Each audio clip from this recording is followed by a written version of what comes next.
We are excited to introduce you to the new point scaling option available in the Add Calculated Data tool in MAPublisher 11.6. Point scaling refers to adjusting the size of point symbols on a map to reflect the magnitude of the data they represent.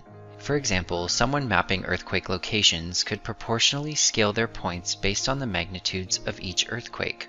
This is useful for conveying differences in quantity at a glance. In this video, I'm going to show you how to use the new point scaling option in the Add Calculated Data tool to scale points on your map. As you can see here, I have a map of the Netherlands with points representing several cities across the country. Currently, these points are all the same size, but I would like them to be proportionally scaled based on the population of each city. If I open my Map Attributes panel, you can see that I already have a column with my population attribute that will be used by the Add Calculated Data tool to calculate the point scaling values.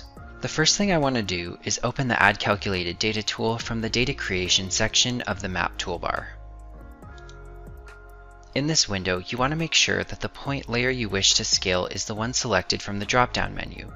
So in my case, it will be Cities.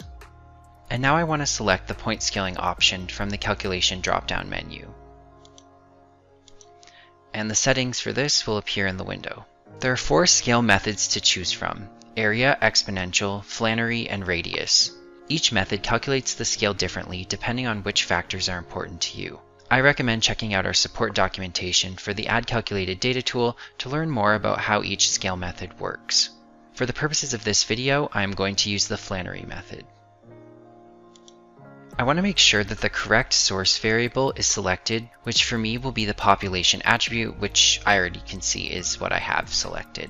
The target setting allows you to choose the output field that the point scaling values will be stored in. This can be an existing attribute field, or if you wish to create a new one, you can type in the name for it. The tool automatically defaults to creating a new attribute with the name point scaling, which is what I will keep for mine. You can also choose the range that your point scaling values will span, with the default values being 1 to 10. I will change my upper range limit to 5. The target section of the tool will be disabled if the automatically apply point scaling to layer checkbox is selected, as this option instantly applies the scaling values to the vertical and horizontal scale attributes of the layer when you click OK. I will leave this unchecked for now.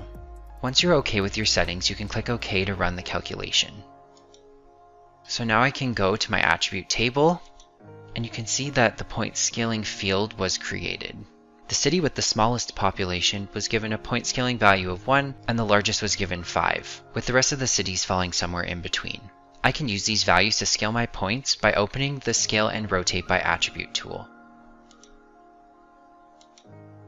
Here I want to make sure that my correct target layer is selected, and I want to select the Scale option, and then from Attribute, I want to select my point scaling attribute from the drop-down menu.